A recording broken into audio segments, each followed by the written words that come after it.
magaalada Gabiley xarunta gobolka Gabiley golaha deegaanka ee laga doortay muddooyinkii ugu dambeysay waxay ku howlanaayeen ansixinta miisaaniyadda kala duwan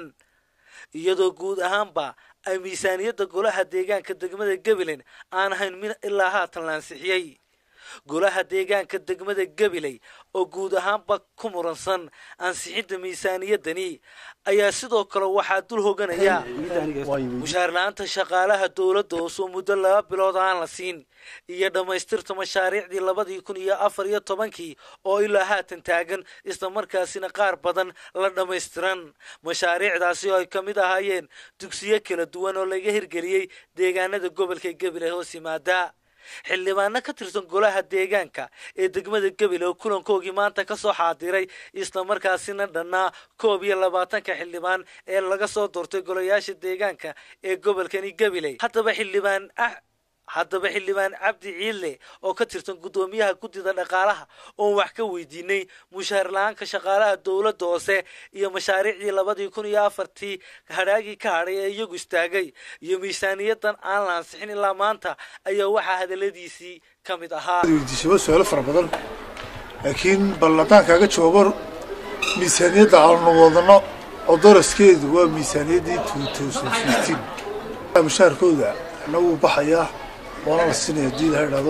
الله يحب مشاريع ميزانية دولة كشرنا. geesta kalena waxaan sidoo kale weydiinay gudoomiyaha dhulka ee golaha deegaanka cabashooyinka faraha badan leh ka imanaya danta guud ee dawladda hoose ka jirta dadka dhulka beeraha leh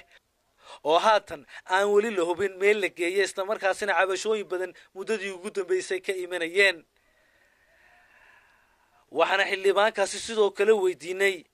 dhibaatooyinka dhulka ee haatan faraha baas ku haya dawladda hoose oo inta badan ay ku mashquul tahay iyo sababaha keenay dadkan cabashooyinka badan la hortaagan xafiisyada maamulka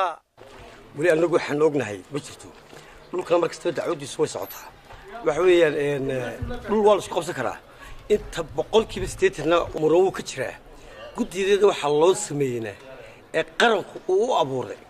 ya waxa weeyaan in markastaba aanu khilaafka guddida dhulka waanu nahay dan guudna waa laga qaadaa beeraha wixii goluhu qorsheeyay